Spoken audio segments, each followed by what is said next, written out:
Now that the Sims 4 Life and Death expansion pack has been out for a while, it's time to look at the top reported bugs. Now, my purpose in these videos is always just to raise awareness, and to that end, I am including links to all the bugs I mentioned, so if you do have any of these issues in your game, please follow the link and upvote it.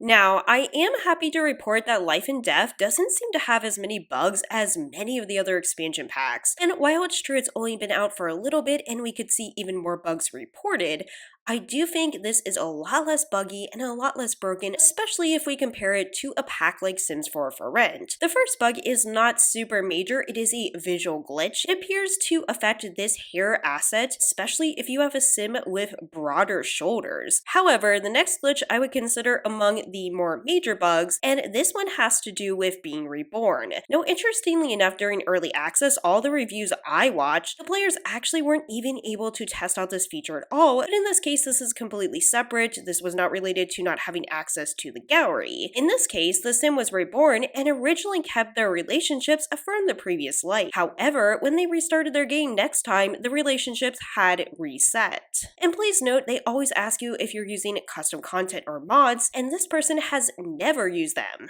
However, an even more serious issue with rebirth happens when trying to rebirth a ghost sim that has already been reborn once. He gets stuck endlessly swimming in the pink bog. Someone else said, I am also having this issue, though I can't rebirth at all. However, we might have an answer as to why some people are experiencing this. However, there seems to be a strong pattern that this is happening to certain types of Sims. Sims that are untroubled, a romantic sage, a paragon partner reward trait, or Sims that are a werewolf. I have no idea why werewolves always end up with issues with other packs. And actually, there was some testing done on this, and the testing reveals that all that happens is you miss the placement screen. If you go to manage household after the failed rebirth, you will find the Sim in the household manager, not in the world. From there you can place it, and other that you cannot choose the age for some reason, there are no other downsides. Now, of course, this doesn't mean this is a fix. This definitely should be resolved. Of course, we also got an active career, and active careers do tend to be a little bit buggy. In this case, there's some oversights.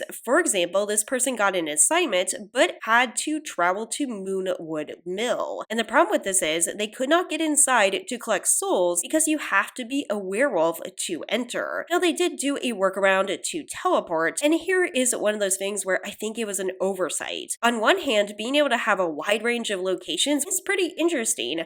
On the other hand, there are some locations I could see this being problematic, like this one right here. One of the more unexpected features of this pack for me was Edith, but I think it was an interesting touch.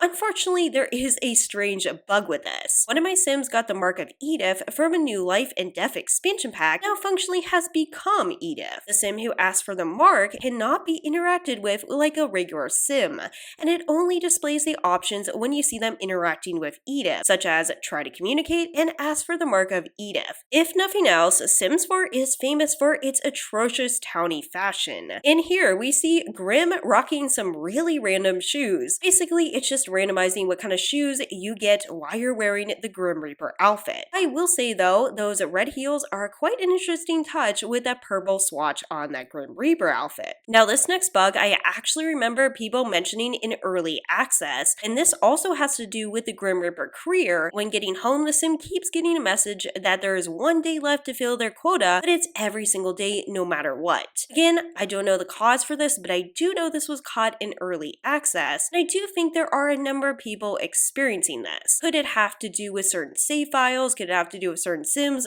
That I really don't know. There are certain bugs in Sims 4 that just keep coming back, and this one has to do with gauges. Now, they reported that other packs were also having this problem. Basically, I feel like anytime they add gauges, the Sims just don't handle it well. I don't really know why this visual glitch happens so often, but again, something I hope they fix. If you thought we were done with bugs with the Grim Reaper career, fear not, because we have some more. This is an issue where you get to the site and you actually have to take a witness statement, but there are no living Sims on the lot to actually have that witness tag. On the other hand, while some people can't find witnesses, some people are having trouble finding proper dead Sims. This person went to the lot and Sims that are labeled as dead are standing up. Talk about the living dead. Again, this is an interesting bug. I don't know if it's happening in certain lots or certain saves, but I do know this person is a constant console player, and other people on the thread were saying they were console too. So if this is a console specific bug, that would be really interesting. However, if you are on PC, please let me know if you've experienced this when you go to a lot and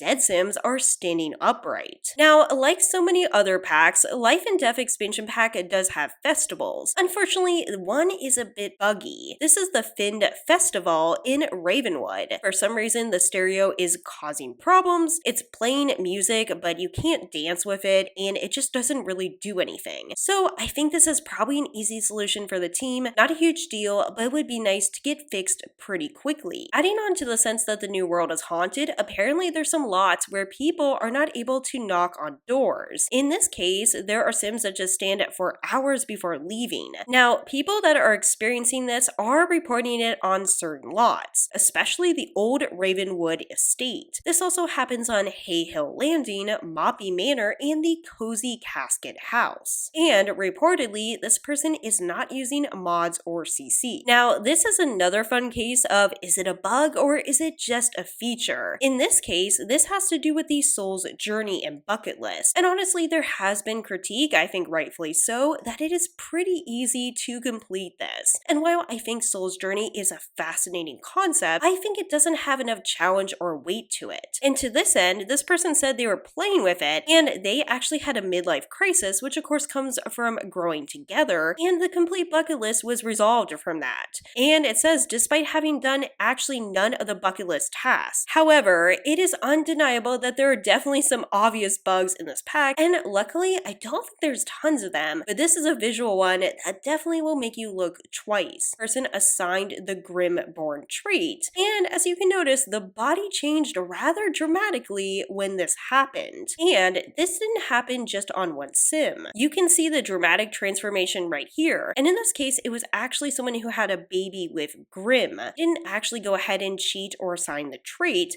so it appears to be happening either way. It's basically stretching out the sim's body and making them even more slender. Now, rounding this all off, there were some issues with completing tasks with the tarot cards, and honestly, I could see there being more that aren't being currently reported. In this case, people are having trouble getting a deaf flower. They got the first favor task, you get several tasks, and one, of course, is finding a deaf flower. The tooltip says they can get one by buying starter flower seeds and opening the seed packet at the cemetery lot, but only regular flowers were available. Now, there are other issues with this expansion pack, I'm sure. Unfortunately, right now, there's not really much of a compiled list, so I just had to browse through the forums and see what I could find. But I think overall, it definitely doesn't seem as bad as a lot of other packs. Yes, I do think the issues with Rebirth especially are concerning, but overall, it just doesn't seem as buggy as other packs. But let me know what your experience is with Life and Death in the comments below. Let me know if you had any of these issues or something unique, and as always, please take care, and I'll see you in the next one.